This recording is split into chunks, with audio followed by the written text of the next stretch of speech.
Hello and welcome to episode 10.5, I think we're going for right now. And a guest we've got with us that I think we've mentioned quite a few times now. Really happy to have him on. Wayne, obviously one of two of the guys at Sigz. He's just kindly mentioned that he's kept Gemma locked away in the cupboard, so she's not allowed out to come on. But we've managed to get the beautiful Wayne on with all his filters to discuss all things NFL and all things Sigz. So for those of you that are new to the podcast, quick brief breakdown of Sigz. Matt and I sort of stumbled into the community, and ever since I've just been throwing money after money after money at it, chasing some Giants merch, which I still don't have. My first entry was a first win, and it was the bloody Raiders, so I had to give it Matt for his birthday. Unbelievable. But yeah, really good, and obviously Wayne will touch on that. We'll talk about how it started and everything like that. But again, thanks for coming on, Wayne. Great to have you. We've gone through historically on our journey into NFL and how we sort of fell in love with it and why we picked the teams we picked. So I suppose over to you. What attracted you to this sport? That's an interesting one, isn't it? Like, over to you. You allow me the opportunity to tell everyone that I'm a Jets fan. At that point, everybody switches off and they're like, "Oh my days, I'm going to listen to this absolute nonsense for an hour." Yeah, I am a Jets fan, and as all Jets fans know, it's the most treacherous and unforgiving journey that any American football fan could ever go on. And it started about 11 years ago now, and it was literally, I've not told many people this, but Tom, you're going to love this actually. So 2009, me and my partner at the time, we were like, "Oh, we're gonna go and have Christmas in New York." Well, not like literally Christmas, not like a Home Alone type of thing, but just like a small holiday. So I was training to be a teacher at the time. I nearly sacked that off because I was hating it, and I actually didn't do my last few days. And so we got a flight out to New York, and the plan was, because I was looking at the schedules, I was like, I'd always watched Super Bowl, and it was always something that I thought, I could really get into this. And there's a great opportunity, New York, go watch a game, New York Giants at home. And I was like, this is going to be good, former Super Bowl champions. And I was looking at the fixtures and it's shit. New York Giants aren't at home. But there's another team, and they're called the New York Jets.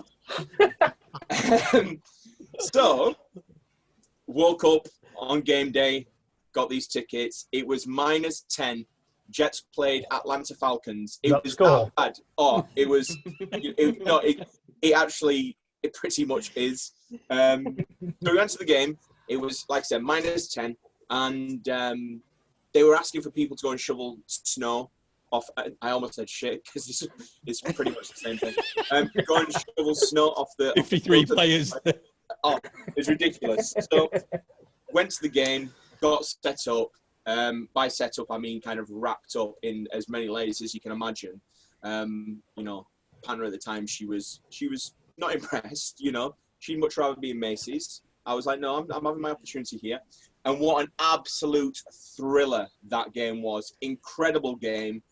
It was 10-7 to the Atlanta Falcons.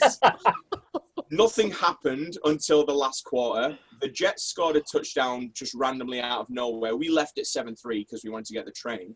And then Falcons scored a touchdown right at the very end. So I always say to people, my first ever Jets game was actually a Jets win, because technically I didn't see them lose. So I just watched a long period of time of when they're winning. And then from that point, the rest is history. I've just kind of stuck with them. People say to me, just change your team. Like, you don't have to keep putting yourself through this. That's not something you have to experience. And I was like, no, listen, I've grown up as a Rotherham United fan. It doesn't get much worse than that. So I'm used to it. And then just to kind of top it off, I said, you know what? I quite like basketball as well. I've got a bit of a thing for basketball. Which team can I support? New York Knicks, obviously. So all the losing teams, that's kind of my thing. So if there's any other sport that has an absolutely terrible team and they are embarrassing, that's going to be the team that I support. But what can I say? Once you're stuck, aren't you? You can't change. That's it. Yeah, So, true. Yeah. So that's Yeah, it. I Pretty do much for my you, story. yeah. Unfortunately, I'm a I do Knicks fan feel as well, so yeah, it's not good. I'm not a massive basketball fan, but I followed it. I went to see. There's one thing you have to do when you go to New York is go to Madison Square Garden and watch the Knicks play. Yeah. Unreal. That's one of the best things I've ever watched live, and I don't even know what was going on half the time. I've got this thing for New York, and I've been lucky to go back. I've been back twice, and Yeah. I've seen a Giants game. I saw Giants against Steelers. It was preseason 2017, I think it was, and the Jets were playing shortly after. So like it just worked out perfectly that I could catch two, even though it's preseason, and we know what preseason football is like. You know, going to watch two extra games was really cool. And a couple of years before that, I don't know how I swindle this. I must have these kind of powers of manipulation. But we went to Florida, 2-week holiday to Florida. It was April, so the Easter holidays. And we booked this cheap hotel on International Drive. And I was like, the Knicks are playing at home. Like, where's New York from here? Oh, it's just, you know, a little flight up. It's a 3-hour flight. It's a 3-hour flight from Florida to New York. Somehow managed to swindle jumping on a plane on a Saturday morning from Florida, flying up to New York, having a couple of days there and watching the Knicks lose, obviously. But, you know, a really cool experience. There's something about New York that's Best place in the world. I've been 3 times. Yeah. Yeah, I went twice for Christmas, and I've always wanted to go to Coney Island, so we went in the springtime, and Coney Island is unbelievable. Like, I love Coney Island. It's very, very hot in springtime. Couldn't do it in the summer. Too busy. It's mad, because the first time I went, there was, like, snow everywhere. Like I said, -10, absolutely freezing. Went in April, it was like a different place. Yeah. And the other time I went was in summer, and it was horrendous. And it's funny, because I actually don't like people. And I know that sounds really, really strange, but actually being in the presence of other human beings all up in my grill, it does something. There's this kind of innate aggression that I possess, whereby if I'm surrounded, I just can't take it. But, you know, I'll put up with it for the sake of New York. I'm okay with that. Yeah.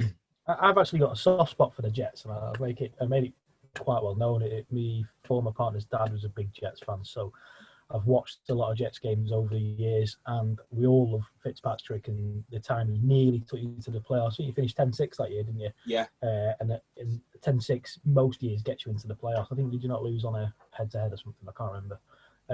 Yeah, I do have a soft spot for the Jets, which is I like that we have you on this week because we play you this week. After an absolute trouncing from the fucking Falcons, again, not safe for kids this episode, but I have just gone on record in the last episode to say that I think you'll beat us. I think you'll get your first win. We fell off the wagon. We've gone. Yeah, it's an interesting point, but at the same time, I just cannot see that at all. I know what you're saying, like. The way in which the Raiders performed was shocking. And to be fair, you know, that was a massive, massive upset, especially that scoreline as well. I've watched the Raiders a few times this year, and I don't know, I see the Raiders as one of those teams that I don't expect to do particularly well, but they always seem to impress me a little bit. I don't know, I don't think there's anything about this Jets team which gives me even a remote glimmer of hope. And it's interesting because, you know, Sam Darnold had a couple of weeks off because of his shoulder injury. Joe Flacco's come in, and Joe Flacco's obviously a bit of a laughing stock because, you know, it's Joe Flacco. But the game that we had last week, you know, we've got long balls down the field. We've got wide receivers actually getting open. We've got big plays, and we're looking decent. And we just missed out in that game, and it was close. And I put a message up to one of my friends, and I said, like, this is all I ask for as a Jets fan. I don't ask for much, but the one thing that I say at the beginning of every season, I just want to be competitive in the fourth quarter. That's all I want. I just want to be able to watch a game, and this is how it's been for the majority of this year. I sit down. I know they're not going to win. I know it's going to be disappointing. I know I'm going to be annoyed. You get numb to it over a period of time. But I don't want to see an interception within the first 2 minutes. Like, I don't want to see Sam Darnold get sacked on the third play of the game. I want to go into half time, not being 20 points behind. And it's difficult. It's really tricky as a Jets fan. And I just saw a bit of a glimmer when Flacco was at quarterback that, I don't see so much with Sam Darnold. And I'm a big Sam Darnold fan, don't get me wrong. And I think if he had weapons around him, I think if he had a decent offensive line, I think he could be a good player. He's shown glimmers of that in years gone by. Like, yes, he's got issues. And, seeing ghosts is a big issue. I don't know what the hell that was, but that's a different type of issue. Like, that's a non-football related issue. But anyway, but I don't see it. I've kind of, that Sam Darnold ship for me has almost sailed. I think you can excuse him to some extent because of the absolute shocking team that he has around him. But at the same time, you kind of want to see more of these individual plays where he kind of steps up and he does, and he's had one of these this season where he'll break through and he'll run 30 yards and he'll score a touchdown. Like, I want to see more instances like that.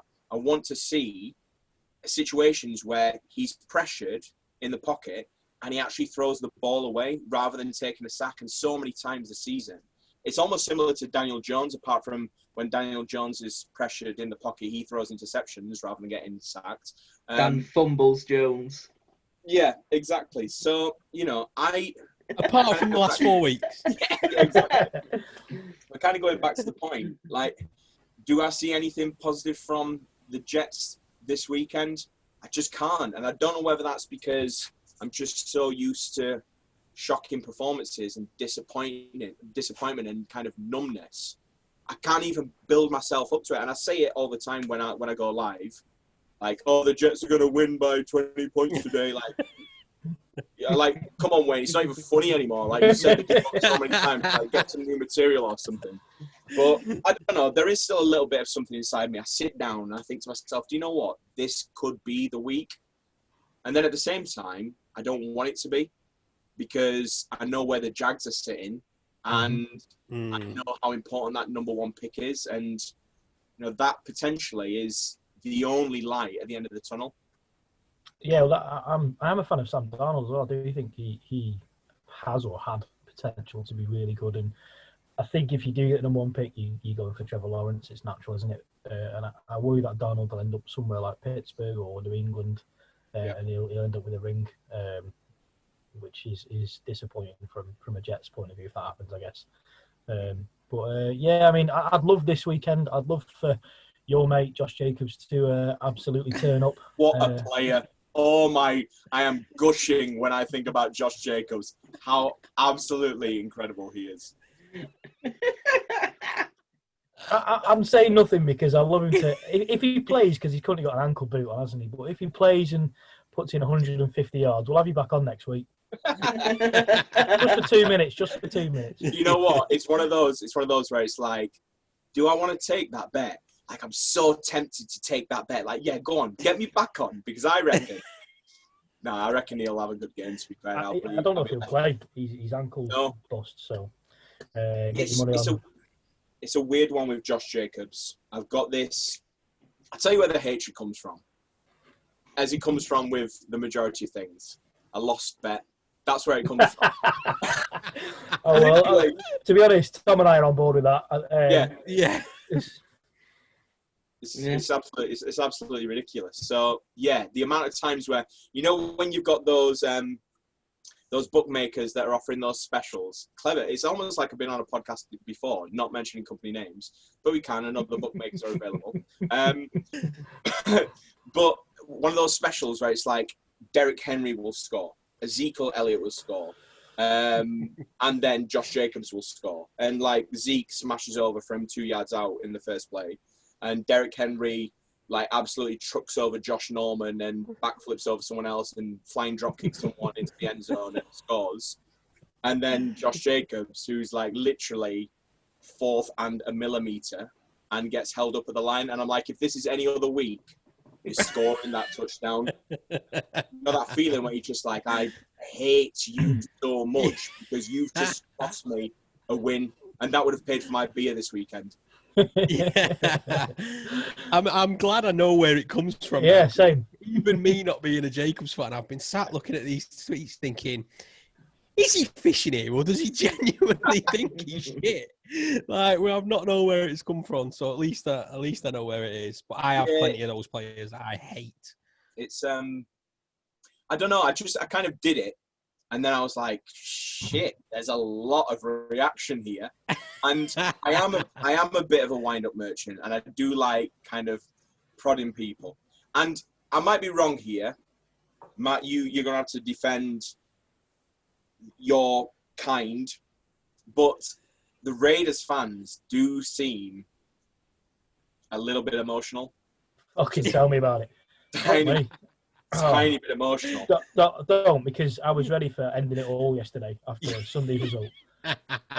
One bad result, and I was ready for getting rid of the NFL out of my life. Yeah. You know, we beat the Chiefs, we beat the Saints, and we lose to the Falcons, and I was about to burn all my stuff. Could you imagine if the Jets do win, though? Matt would never watch NFL again. I've said I'm done with. If the Jets win, I'll quit NFL for this year. That's what I've said, because it'll just really fuck me off. But it's very, very Raidersy for that to happen.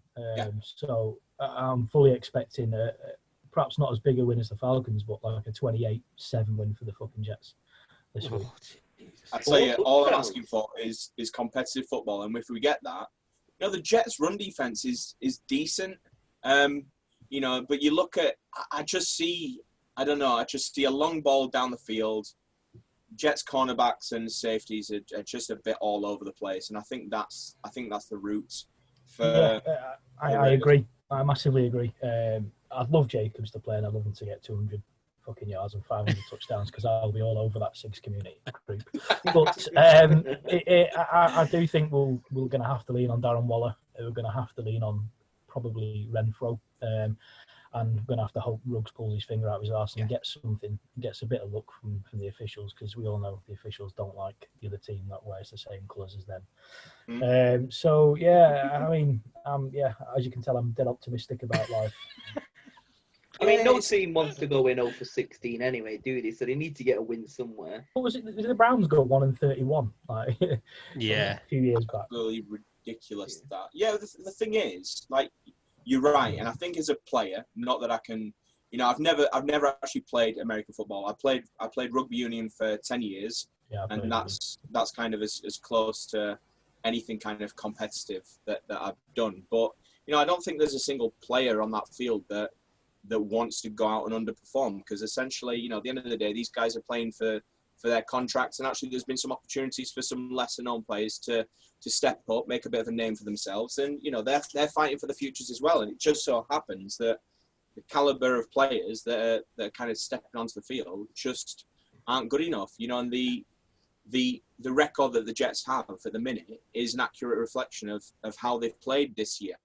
You know, and it's been the same for the last few years with the Jets. I mean, you mentioned Fitzpatrick earlier on, like that was a really solid year, and I think if we'd beaten the Patriots on the last game of the regular season, it would have kind of sealed it for us. But then obviously Tom Brady and Bill Belichick and Rob Gronkowski and Julian Edelman, and like absolute beasts that they are, you know, did a number over the Jets, and it was like a really, really disappointing ending. But I don't know, this rebuild for the Jets, it's not coming anytime soon. No. It's not going to be next year. I'm very surprised if it happens the year after.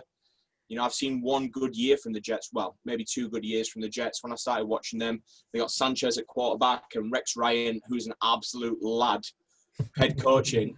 That guy is, you know, if you want a guy that's literally just raw, he is the man. But yeah, and you know, we talk about that first round draft pick. Well, I say first round, that first overall draft pick. We've got quite a few first round draft picks. I'm of a different mindset when it comes to the Trevor Lawrence thing. So my opinion is that Trevor Lawrence does not fix the Jets. Trevor Lawrence does not come in and provide a resolution to the significant issues that the Jets face. what I see with Trevor Lawrence is, I look at the build-up to Sam Darnold getting drafted. Baker Mayfield gets taken before him, and we're like, oh my God, Sam Darnold's here. The Messiah is here to save the Jets. And the way we're gushing about Trevor Lawrence is the way that we were gushing about Sam Darnold in that draft as well. And Sam Darnold is a good player. Sam Darnold, in my eyes, is potentially a solid quarterback and could rival, I don't want to say top 10, but top 15 quarterbacks, top 20 quarterbacks in the league. He could be middle of the road type, not like an Andy Dalton type, right down the middle, but a little bit better. I think where the Jets really need to focus on is, and if I was the guy that was in charge, I'd be listening to all offers for that number 1 draft pick. And I'd be going with the biggest offer on the table, and I'd be running and I'd be building. And then, free agency, what's that going to hold in terms of quarterbacks? Dak Prescott, I was talking to someone the other day about Dak. Does Dak Prescott get paid this year? His injury has obviously had a big impact this year. Is Jerry Jones going to pay out on a quarterback that he's not seen kind of fulfill expectations this year, obviously through his injury? But the Cowboys have been awful, like absolutely terrible, and that couldn't have been helped. They've had some issues to deal with. But does Dak get paid, or does Dak end up on free agency? Like, who are the other quarterbacks that might be available? And are we better off building through the draft, sticking someone in for a year, 2 years, 3 years, and then seeing where we sit in a few years' time? I think it's got to be, a sensible, long process. And one thing I know about the Jets is they don't draft well. They've done okay this year, but history isn't suggestive that things are going to change in the future. So I'm pessimistic, but you've got to be as a Jets fan. The hope that kills you, isn't it? I'm on that train. Exactly. Yeah. What? So is Darnold done for you? What is that? His Jets career over come the end of this season, or? I don't know. There's been a lot of interesting discussions, and I don't see why Sunday's game suggests this, but a lot of people saying Sunday's game against the Dolphins, like, that is it. That is him done. I didn't see anything during that game that made me feel any different to how I've seen him perform in any of the other games this season. I do try and defend him to some extent and say, well, he's working with what he's working with, and it's hard. Could I see Sam Darnold moving on? Yeah, and I think you're probably right. Ending up with someone like the Steelers or ending up with someone like the Patriots, and that would be absolutely. That would probably tip me over the edge if he ends up with the Patriots and goes on and gets a ring. But you could see something like that happening. Patriots seems like a good fit for him. But it's interesting because we mentioned Sam Darnold in these circles of Steelers and Patriots, and we're talking about teams that have high aspirations. Now, if those teams didn't value, or if we didn't assume those teams would value Sam Darnold, then, what is our interpretation of what Sam Darnold is like as a player accurate? Because all we're hearing from the Jets side is he's done, he's awful, he can't play, yet in the same breath, we're talking about these contenders who potentially want Sam Darnold. Well, What does that say? I like the idea of trading that first round pick. I think we spoke about on the pod a few times. When for example, when the Giants were involved, and I'd said that if Gettleman was still in charge, which would be highly unlikely if we got first round pick, but if he was, then I think we would have traded him because Gettleman would have had to stick with DJ purely for his ego and to try and back up the decision he made. But yeah, I think the amount of draft capital you could get for him could be huge. And I agree, he's not going to come in. Just look at Joe Burrows. I mean, how many games the Bengals won? Is it 2, 3? Yeah, he's not turning them around like... Yeah, you can't unless you have got the weapons around you and the protection. Burrow looks good, don't get me wrong, but they've got a lot of things to do first. Yeah. Mm-hmm. So a question I'm interested about, because I don't pay too much attention to the Jets, and that's not just because they're obviously like New York rivals or anything, but what deeper in the sort of franchise, what needs to change apart from obviously Adam Gase, who's an absolute charlatan? Yeah. So, I mean, that's kind of my go-to response, and it's tricky for me to see beyond that, because that first and foremost is the biggest issue with the Jets. And like you said, charlatan is the correct word. I don't understand how somebody can do so much damage to different teams and still be in the position that he's in. Even now, I don't understand how he's still a head coach of, of a National Football League team. It just doesn't make any sense. Pretty sure I said those exact words on one of the earlier weeks. We did a little bit on head coaches early on, didn't we? And I said he's just a fraud. I can't believe he's still got a job as head coach. Yeah. But it's bizarre because you think to yourself, well, what are the Jets actually doing? Because, they're not, there's no reason for them to be kind of confined to this situation that we're in. Like, you do have options. He can be sacked and you could look for a temporary replacement or whatever it may be. Like, but they for some reason, do they support him and think that he is something that he's not? I don't know. Do they see something that, us as fans and us as American football fans in general just don't see? I can't see why that would be. I don't see any redeeming qualities in Adam Gase at all. And was I hopeful at first? Yeah, very much so. Todd Bowles got absolutely slammed. He's gone to the Bucks, and Todd Bowles is doing okay. Todd Bowles was supported and provided with a decent team and kind of the foundations on which you want to build a team, and he's doing okay as a result of that. It's very Jets-esque to let somebody go and for them to succeed somewhere else. So I mean, the Gase thing is obviously a big issue, but then just simply that it boils down to, in my opinion, the quality of players that we have and simply the management of those players. So you look at a player like Jamal Adams and, hindsight's a wonderful thing. Was that decision right to trade Jamal Adams? I think so. I think in the long term, we hear about all this, is he a bad fit for the locker room? Like, I don't know if I necessarily buy into that. I think you as a management are responsible for developing a culture and kind of adapting personalities and relationships to fit what is right for your organization. I mean, you do this within your daily jobs. I mean, it's something that I focus on a lot. You get a bad kid within the classroom. You don't say, right, you're going to the school down the road because I just can't handle you. Like, your job is to nurture them and develop them into a human being that fits well within that classroom and is able to contribute. And I just don't think the Jets are able to do that. They get players that are on the fringe of, and Jamal Adams is a kind of natural leader. He doesn't necessarily present himself in the right way. He makes comments which are kind of questionable and whatever else. But, he has that natural, raw passion and ability to lead people. And, we couldn't handle that. And he's now gone. Was that the right decision? Like I said, yeah, probably. But I think from a cultural perspective, we need to be able to harness that energy and that enthusiasm and that passion and be able to adapt kind of who we are and how we behave and how we interact with people, so that actually translates to something positive rather than being seen as, we've got a problem in the locker room. Yeah. We can't change this. Let's just get rid of them. Because you're dealing with passionate, enthusiastic young men who have worked their arse off to get to where they are. Like, there's going to be a few people that have got a bit of a chip on the shoulder, and rightly so. They've worked for that. And just to turn around and say, well, they're not compliant or they're not obedient and they don't follow these direct instructions.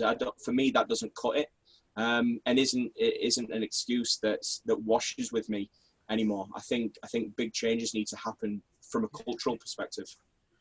Yeah, I like that. I compare you to the Giants in that sense. So, I've only followed the Giants for sort of 3 or 4 years, but within those, 4 years, we have had that issue. You look at Gettleman trading OBJ because of all the attention he brought, and he was classed as the bad egg, and, we'll get rid of him. But then he still didn't fix anything under Pat Shermer. We were just as much of a shambles. And then you see Joe Judge come in, who is this, hard knocks coach and takes no shit. You saw what he did with Golden Tate just for saying, a few words into the camera of being frustrated, throw me the ball. You sit a game out, you train with the practice squad. The next game you come in, you play 40% of snaps, you apologise publicly, you're back in. He's, a wily veteran that we've not just gone, right, cut you, see you later, done. Yeah. And a lot of Giants fans were calling for that. A lot of Giants fans were saying, he's done, that's it, we'll cut him, get rid of him, he's gone. Or, well, it was just before the trade deadline, so it was, let's see if we can get, a 5th round pick for him. But I think I agree. I think it's just a sign of weakness if you cut them or get rid of them. It's, well, I can't confine them to how I want to be, so I'll shoo them out. And what other player is going to look at that as a good example of leadership? They're not at all. And he was a quality player, Jamal Adams. He lost a huge player there. What sort of draft cap have you got? Have you got coming up to? You got two first, haven't you already? Yeah. So if I'm honest, off the top of my head, I'm not 100% sure. I know we're going to have, obviously, there's going to be I think it's the 28th overall, and I think we've got the 32nd. Yeah, I think. But I'm not certain off the top of my head. Last time I checked a couple weeks ago, you had three in the top 30. Yeah. So it just means that, you know, you're really fortunate to find yourself in a position now. Obviously, naturally, you have to experience an 0-16 season and get rid of all your best players. But, you know, this is a perfect opportunity now for the Jets to put the last 10 years behind us and say, right, okay, this has been absolutely horrendous. We've learned from our mistakes. Moving forward, we have a new head coach. We have new systems in place. We have somebody who's really focused on developing and kind of ensuring that players adapt and fit the culture of the team and the route that they want to go down. And you build with young players. And what you do, and this is something that Joe Douglas is good at, is you just trade back where you can, and you pick up draft capital, and you just pick up players, and you give them a whirl, and you give them an opportunity, and say, right, here we go, we're the New York Jets. Everyone thinks we're shit. We are. But you're the opportunity to make this different, and you're the opportunity to change this franchise, and you're the opportunity to make a mark, stamp your name, and say, that old Jets is gone, I'm here now, and this is what we're doing moving forward. Yeah. But we'll see. Yeah, well, you look at the Dolphins, don't you, your division, and that's what they're going through this season, isn't it? You ideally want to have something similar there, don't you, where you pick up as much as you can, and you have they're probably going to finish on maybe a winning season, if not a 0.5. Yeah. You'd take that all day long next year, wouldn't you? Raiders are a fairly solid example of sort of stacking the picks. We had 3 in the first round, not last year, the year before, and 2 this year, just from offloading Khalil Mack, which I was furious about at the time, and Amari Cooper, which I wasn't as bothered about. But with offloading those 2 players, we picked up Josh Jacobs, Jonathan Abram, and Damon Arnett this year, extra on top of Henry Ruggs and Cleve Farrell. So we've got a young team of decent talent that, besides the weekend just gone, I'm fairly hopeful of picking up, at least getting towards the playoffs a couple of years in a row. Perhaps not this year now, but in 3 or 4 years, I'd like to see us be competing. We're lucky that we've got Kansas in our fucking division, and we've got that prick for 10 years, haven't we? I could see what they were doing. It did annoy me getting rid of Khalil Mack because he is a generational talent. He's an absolute monster. But we picked up Abram and Jacobs and Arnett off the back of getting rid of him and Amari Cooper. So it was an obvious plan. Bringing in Mike Mayock as GM as well. Never been involved with an NFL team before, but he's a draft expert for everybody. And I think that's so far worked in our favour. Yeah, absolutely. Well, the thing is, you think about Jonathan Abram as well. He reminds me so much of a Jamal Adams, like similar kind of aggression and style and drama. But, you know, what do you do with that? And like, if you harness that guy has the potential to be a solid player for years to come. And I look at how the Raiders have kind of responded to his character and how they've harnessed that. And the guy had a hard year. Like, you know, he's had his first game. Was it his first game? And then he's injured and he's out for the entire year. Yeah. First game against the Broncos last year. Yeah. And it's like, you know, that's got to be hard to take. You've worked so hard to get to the position where you are. And he's come back and he's like, right, okay, I'm sorted. Let's go again. And the Raiders are doing a great job at kind of building this, like say, young and, you know, potentially a particularly strong team for the future. So I'm excited to got a bit of a soft spot for the Raiders. I'll not say that too loud too often. But yeah, I do like them. Well, we're going to give you the first one of the season this weekend. So I suppose moving away from the car crash that is the Jets, and moving on to the absolute steam train that is Sigz. Yeah. How did it come about? How long have you been around for? What inspired it? Do you know what? It's funny because I actually pulled out, and I've still got it here. It actually started with me being in my fantasy football group with some mates, and they were like, oh, there's this place and you can get signed helmets and signed jerseys. And there was a place on Facebook that I ended up making friends in the end with the person that was running it, Mr. Stephen Logan. You might have heard of him before. So he was kind of had some items that he was kind of doing prize competitions on. And me, like many other people, I started out by, I want to win something. I want to get like a jersey or a helmet. That's really cool. And so, you know, I used to spend quite a bit, and the stuff, he won't mind me saying this, the stuff that he had at the time wasn't great, but for me, it was just a case of, it'd be really cool to get hold of something. Like, I can't go out and spend 300 quid on a helmet. Like, I just can't. I can't afford it, and I'm not in a position to kind of justify that. But I was like, right, I can chuck a few quid. It's a bit of fun, and I have the potential, to win something. And the first item, and I will never, no matter what, and it's nothing significant, but this is the first item that I won, that kind of started it all for me, and will never go anywhere. Even once we're kind of long gone, I have an Ohio State Buckeyes full-size authentic signed by, I don't know if you can see that, that is an RJ Barrett authentication sticker on there. There is no JSA witnessed authentication on that, but it does have some pretty sweet inscriptions just there. So this was when he was a record holder before all of those got broken, and I don't even know where he is now. He was at the Saints last time I checked, but I don't even know where he is. So RJ Barrett, obviously at the time when he was in college, was touted to be kind of one of the next big things, and it just never happened for him. So, you know, I had to, it came through the post, and I was like, what the fuck is that?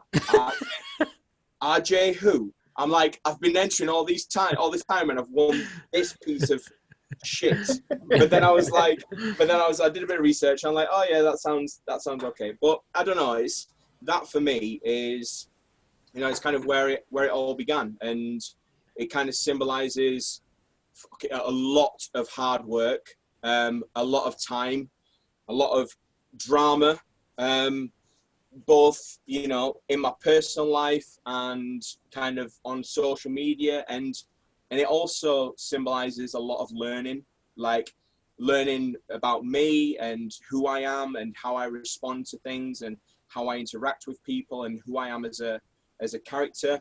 You know, we've put so much time into kind of building this up and getting it into a position where it's steady and we're trusted and whatever else. And, you know, that has been at the detriment of like my personal relationships and, you know, the time that I'm spending with my family and, you know, my girlfriend being like, fucking hell, all you do is this business. But it was, you know, it was and it is my baby. Like, you know, everyone knows that full time I'm a teacher and I love that to bits, and I'd never stop doing that.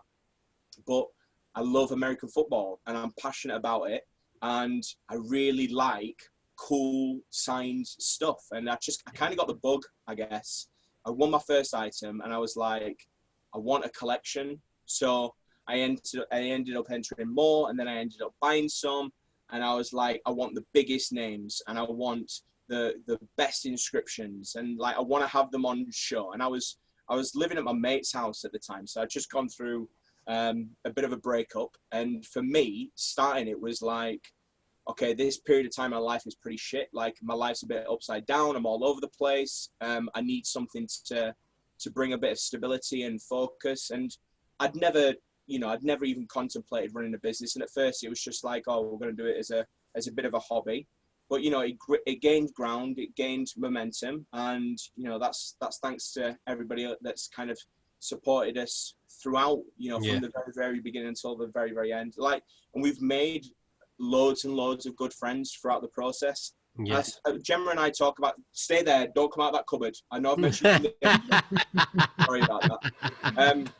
yeah, we talk about it all the time. How, you know, throughout this whole process, and you're gonna get this everywhere. There's gonna be times where things don't go quite so well, and you know, people don't respond to you the way in which you'd want them to respond to you. But at the same time, I've always had a bit of an issue with kind of getting too caught up on negatives and too caught up on, you know, this and that, rather than focusing entirely on, you know, the people that say nice things, the people that have got you back, the people that are looking out for you, the people that, oh, thank you for, you know, providing with this opportunity. And we don't do it for that. We do it because we love it. We enjoy it. It's cool to see people get hold of items for their teams that they really like, and we like to see it on show.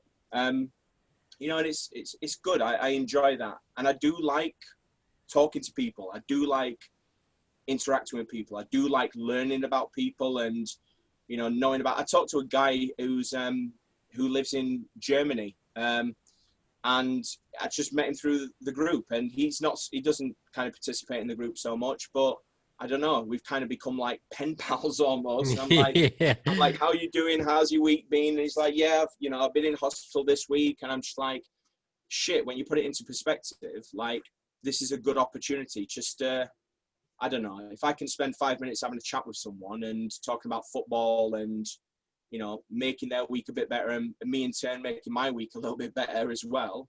You know, everyone struggles, don't they? Everyone has shit that they deal with. Everyone goes through rough patches. And if you can find some common ground on which people can discuss and interact, like, that's a positive thing. Yeah. You know, I'm very open with the fact that, you know, in my life, I've had, you know, tricky times. Like, I've struggled with things before.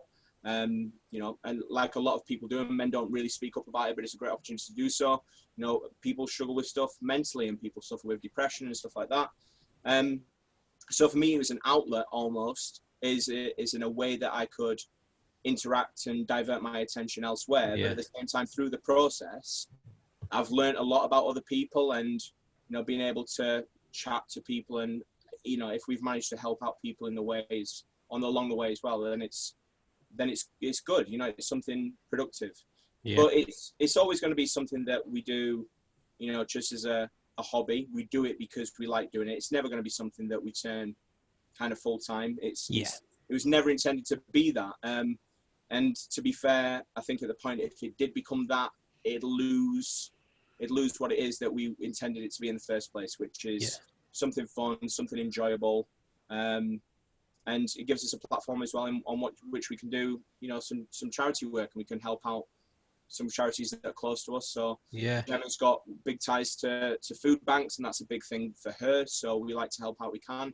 The Sheffield Giants is obviously an incredible organisation, and, you know, they've been incredible to us, and in turn we want to repay that favour to them. It's just a great organisation doing incredible work within, you know, the community where Gemma and I both grew up. And Martin House Children's Hospice, which is another organisation really close to my heart, that offer kind of like end of life care and support to parents and families who you know, who have disabled children and brothers and sisters. Like, it's something that I experienced as a kid, and I wanted to, you know, I'm not going to go out and run a marathon. Like, I'm just not. Like, I can't raise money that way. I can't, you know, I'm not going to go climb a mountain in Africa somewhere. Like, it's just not me. But what I can do is I can put a website together. I can come up with like a little business model, and I can work out numbers, and we can work out a way where we can give a bit of absolutely everything that we're doing back to organizations that, you know, have helped us before. So yeah, a long-winded, but essentially that pretty much sums it up, I'd say. I just wanted to just touch on something you said in the middle of that. There was, you know, NFL does bring people together, and we're very much on with that, because we have a WhatsApp group that started out as just a few of us. I think there was me, Jamie, Tom, and a couple of the lads, just talked about NFL for during the season and whatever, and that's grown to 15, 16 people now. That most of the lads don't know each other in there. It's just become friends of friends, and And we always say on these podcasts that if you want to be involved in our WhatsApp group, just get at one of us, Facebook, Twitter, whatever you need to do, and we'll chuck you in it. We threw somebody else in it at the weekend, a lad that only knows me and Tom, I think. And there's, it's all, for me, it's very much about, it's something that we all love. And as much as there's a lot of banter in there, and you kind of know what buttons you can push with certain people, I would say you learn that very quickly. It's still very much, there's one lad who was new to our group who said he was having a bad week recently, and everyone just sort of rallied around and said, listen, you're new to the group, you're a great addition. And it sort of pulled him out of his bad spot, and that is what I love most about what we've done with the WhatsApp group chat. Nothing compared to what you guys have done at Sigz. And the reason Tom and I started this podcast with Jamie as well was we just wanted to talk football, and lockdowns kind of prevented us doing that face to face. So we'll just do this as something for us to do, and it's not something where we thought we'd ever be speaking to loads of people like yourself and like Claire and people like that. But as it's grown and grown and grown over the weeks, it's something that still isn't a chore to me. I love doing it. I love talking it. If things were normal, we'd be seeing each other almost every week, talking NFL and whatever. But just things like this is massive for me, to not only for other people, to keep me going. It takes up most of my time NFL during the season, apart from yesterday when I spat my dummy out big time for the result on Sunday. I was caught ties with NFL for a day. But yeah, just to touch on what you said, I think NFL is, certainly because it's an American sport, and we all live in Blackpool, so there's a lot of, in terms of soccer, footy, whatever you want to call it, there's a lot of United fans, Liverpool fans, this, that and the other. But with NFL, to us, it doesn't really matter where you live or who you support, because there's no real reason for why people support who they support. So it's just that you can't really take the mick out of somebody because they support the Jets, for example, because there's probably a story behind it, like there was with yourself. And there's a story why I follow the Raiders, and there's a story why Jamie likes the Bucks, and so on. So yeah, it's massive, and I'm a big fan of charity work. I'm a big fan of what you guys do, and that's why we had you guys. I say you guys. We knew Jenna wouldn't be allowed on. She's still there. But, it's not shown. You're right high up on our list for when we're talking about guests and things like that. So yeah, we're massively appreciative of you coming on. We really appreciate you guys, inviting us on, and it means a lot to us that you guys, kind of wanted us on. And I was like, I said to Gemma, she was like, do you want to go on the podcast? And I'm like, fucking hell, like that's like, I'm like, Gemma, we've made it. We're here. That's how we feel having people like you on. It's like, Mum, you're not gonna believe it. I literally messaged these two and said, I think I've got Wayne to come on. And we were all buzzing. He was like, get in. No, it's good. And just, I do want to kind of go back to a point, because I know we mentioned it while we were off air, but you mentioned Claire earlier on, and, I'd be amiss to not give Claire a shout out in terms of, one of the most incredible people within the community, such a genuinely kind-hearted individual, with no ulterior motive. Like she does this purely for a passion and in her enthusiasm, and it's good to see her being recognized. And she's had some, she won't mind me saying this, she's had some stick before, and I don't quite understand why, because what she does is so with the best intentions of everyone else at the forefront. So it's nice to see her appearing on Channel 5 and appearing on Sky. I'm like, you know what? You fucking deserve that. Like, you work your arse off to kind of bring awareness of this game, and you do it in a way that's so selfless. So, an incredible person. And, obviously at the same time, my right-hand lady, and she's the one, she keeps me in check. Gemma, I know I said I would, and we're doing it now. So she is a real person. She's not locked in the cupboard, honestly. But no, she is, again, just an absolutely incredible human being. And she's the kind of the foundation for what it is that we do. I'm the kind of overly emotional, what do you say? That type of person. And she's the one that always brings it back and, brings stability to me and brings stability to the group. And, she's the kind of life and soul of Sigz. And if it wasn't for her, I wouldn't be doing this anymore. Like, I just wouldn't. Like, she's the reason why we keep going. And throughout this, like, our friendship as well has grown and has become something far beyond what we could have imagined. So shout out to Gemma. She's the real MVP when it comes to this stuff. So we've got a lot of time for her. She's world class, really is. Yeah. Yeah. And she's a Giants fan, so even better. Yeah, well, you got to have your shortcomings, haven't you? I guess. What beer are we all on? Just slightly sidetracking. We'll go to Tom first because I think he's on something different to usually. Tom, is it? You ready? You ready? He's got to be. Oh, what a surprise! It's Corona. Here it is. It's never going to change. It's never going to change. What if you got like sponsored for Foster's? Would you then change? I'd pour it into a Corona glass. You're a sellout though, Tom.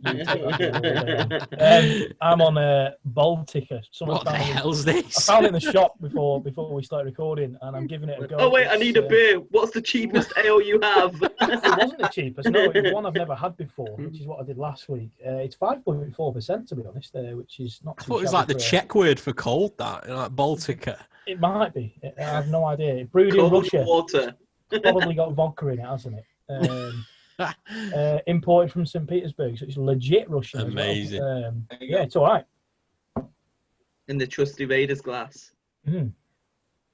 Bud Light, obviously. It's Standard. Dilly. It's either Bud Light or vodka. Now, Wayne's looked interesting. Well, the thing is, and again, so people get on me for my timekeeping. I'm just going to stitch you boys up now. So Matt says to me, okay, we're going to be ready at between 9 and 15:15. I'm like, okay, cool. So I was like, right.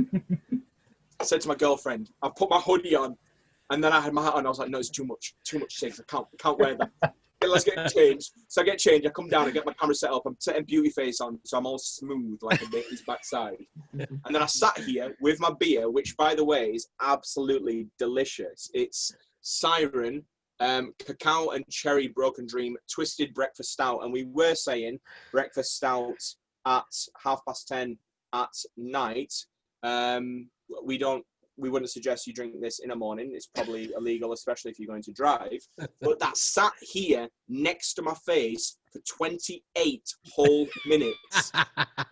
And I just felt like I was going to wither and die. I was like, I just need to taste you. Let me see what you taste like. But we got there, and I tell you what, boys, it was definitely worth the wait because that's a really nice one. I got it from, where did I get it from? I got it from good old Morrison's. You might be able to get it from Tesco, Asda, Sainsbury's, Waitrose, Ocado. What a plug! What a plug! Any other good retailer. Beautiful. Yeah. Just without getting paid for it. You know? That is fantastic. But yeah, it's good. It's nice. What is your favourite item of memorabilia that you have? Is it the Buckeye helmet you've got, or is that just nice because it was your first? Yeah, to be honest, I did, and I've had a couple of them now, but I am a big fan of and I give them stick, and we saw 2 come out the other day on the Facebook page, but the New York Jets Gotham Green full-size helmets I am partial to.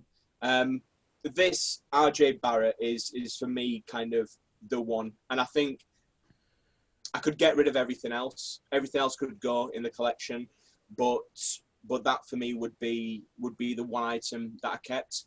At the same time, and it pains me, but we've got I've got a Tom Brady signed. Oh, no. I know, signed 1 of 51 as well, which is pretty sweet. But I don't know, it doesn't have any like emotional value to it. And for me, it's more about the story, and it's more about the kind of the path that we've been on. So yeah, I mean, I've had some nice stuff come and go, Mahomes, and I like the Darnold AMP. I've got a Lev Bell matte black down here as well that we've probably seen a few times before. But yeah, I mean, for me, it's this, and I think that's why it's, I don't know, it's, you could kind of assume that I might say, oh, I've got this, I don't know, I've got this Sam Darnold or Joe Namath like gold-plated, diamond-encrusted, whatever it may be. Like, and I could be forgiven for saying that, but I don't know. I've got a thing with stories. I've got a thing that have, emotional attachments to. And for me, where it all began is that one. And like I said, the rest of them could go, but as long as I've got that one, then I'm happy. Do you ever get things in for Sigz and you think, I want that for myself? Oh yeah, without a doubt, we get there's loads of stuff, and the amount of stuff that's kind of been through the website as well. I really like the Pop Pez dispensers as well. I actually bought one of the New York Jets Pop Pez dispensers. I don't know. I like a bit of nostalgia as well. Yeah. But we've seen some. I love the hydro stuff that comes through. It's just because it's a little bit different. So, what we've seen before, like little things like Chrome Mahomes. That's a really cool one. But the thing is with memorabilia is that they're right within a given period of time, and then that goes. And I think that's why there's such kind of demand in the market, and why so many other people are interested and so many other people are involved and do it, because every single year a new player comes out and it's like, oh, is that going to be the next Mahomes? Is that going to be the next Antonio Brown? And more so probably with cards than anything else. Two of my favourite players there, by the way. Yeah.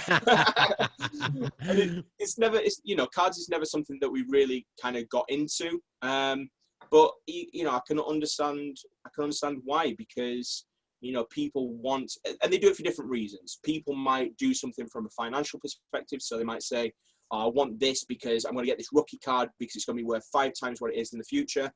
Or people might just do it because they like a particular player. For me, I've never really had that much of a connection to anything apart from this first one. Don't get me wrong, I love the Jet stuff coming through. Like, who doesn't want a collection of their own team's stuff?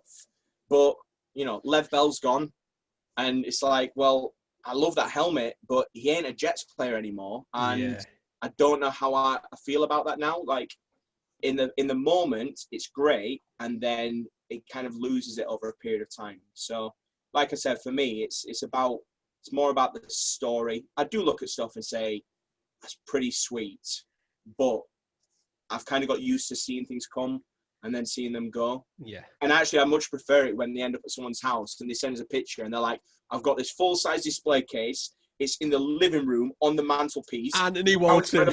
Yeah. What a guy. Yeah. Yeah. Oh, Waltz loves it. But it's like, look at this. Pride of place. Here's the helmet. Here's the case. This is a picture of our missus. She's not happy, but don't worry about it because this helmet is unreal. Brilliant. Yeah, it's kind of, for me, that's what I prefer the most. I like what I've got. That means a lot to me. But it's cool if something ends up with somebody and they keep it. I tell you, I don't like it, and I understand why, and you can understand why I don't like it as well. But I find it hard when somebody gets something and then the next day it's up for sale, and I'm like, yeah, have it for a bit more than a day first, please. Like, just keep it for a little bit longer. But the thing is, people are entitled to do, what they want. It's theirs. But for me, it's kind of like, I'd love it if everything could go to people that really, really, really, really want it. But it's how it happens sometimes. So it's mad. I do see people who won stuff, and then you see it on the yard sale or whatever it is, and think, why are you getting? Why? It annoys me because there's not. If I ever have my second team on one of the draws, is one of our mates. Like we often go for Bucks or Eagles or Chiefs for our friends. But I think I had a double dipped on one of the ones this weekend. I went for the Bears, and that was only a selfish point of view. I thought, I could probably trade Claire for something. Raiders there. But if she didn't want to, I wouldn't sell it. I'd just keep it. It's a prize that I've won. The best thing I've got. I mean, I've got the Cleve Farrell that Tom gave me, and I think. I bought. I'm surprised I managed to get a signed Josh Jacobs off you. I thought you might have kept that for yourself. But I think I bought Jacobs, and Tom, you bought a Saquon, didn't you? At the same time, and then I won a Darren Waller signed jersey, which I'm buzzing with because I'm a massive fan of Darren Waller. What he's come through, certainly the adversity he's faced in being banned and substance abuse and whatever, and he's balling out as well. It's a great story. So yeah, it is, and so I won that one, so I was buzzing with that as well. Yeah, no, I'm really chuffed with you coming on. I think it's been a great episode. Certainly, Absolutely. a great insight into the life of Sigz as well, and how you got into the Jets. So, just before we do wrap up, do you want to sort of plug Sigz, put all your socials and things on? We always give people a chance to do that. Yeah, so it was funny because like we spoke about earlier on, I was like, I don't want to do a big old plug. Like it's fine, just whatever. But anyway, yeah, I mean, to be fair, I keep it short and sweet. If you do a search for Sigz anywhere, do a search for Sigz on Google, on Instagram, on Twitter, on Facebook, you will find us. So Sigz is our website, sigz.uk. You can see all the different merchandise that we have for sale on there. And you can also check out elitesigz.uk, where we've got our prize competitions. And if you want to join in the fun, the Facebook page, Sigz community page. Ta-da! There you have it. Yeah, definitely check them out. Tom and I spent many a quid on Sigz on a Sunday. Many. I don't have notifications on Facebook, so I missed them. It's only I feel like I'm lucky when I'm on and it pops up and Gemma or you have posted this is the next one. I'm like, yes, I've made it, I'm in. And there was a time when I think Waltz was getting in for the Giants ahead of you, Tom, wasn't you? Were like, I've missed it again. Die, John. Die, John. Oh my God, he's on the hit list. Yeah. But certainly check out Sigz. I've got some great pieces of memorabilia, and so has Tom, and I'll still be chatting with more. You'll always see us trading for the Bucks, the Eagles, the Chiefs, and the Lions as well. We've got a Lions fan in the group. As I mentioned before, if anybody wants to come in the WhatsApp group, get at us. You can come in it. We'll chuck you in it. It's a bit of a in the Lions den, if you will, that it's anything goes. If you get upset, just leave the WhatsApp group. We're not asked. We won't put you back in it. Nobody seems to get upset. I did kick someone out today because he wouldn't subscribe to our YouTube channel, so I let him back in since he subscribed. But yeah, luckily he's a mate of mine. But yeah, get at us on all the socials. I'm fed up of listing them every week because I forget them all. Third Short Pod. That's what you need, Twitter and Instagram. Jamie's the words guy. You can do that. And the word that I messed it up like 2 weeks ago. I was like, third short, sharp. I was like, what? Third short, sharp. Do not search for third sharp. Especially at 2 a.m. on an Instagram. Yeah. But it's Third Short Pod on Instagram and on Twitter. And if you type Third Short Podcast on Facebook, it'll pop up too. You got the little guy doing that. There you go. There we go. That'll do. Again, thanks for coming on, Wayne. It's been an absolute pleasure, brilliant. And I'm almost certain we'll have you on again as soon as the Jets pick up a win, which will probably be next week now. It's been a pleasure. I've enjoyed it. Thanks very much, everybody. I hope you've enjoyed listening, and we'll see you again soon. Thanks very much.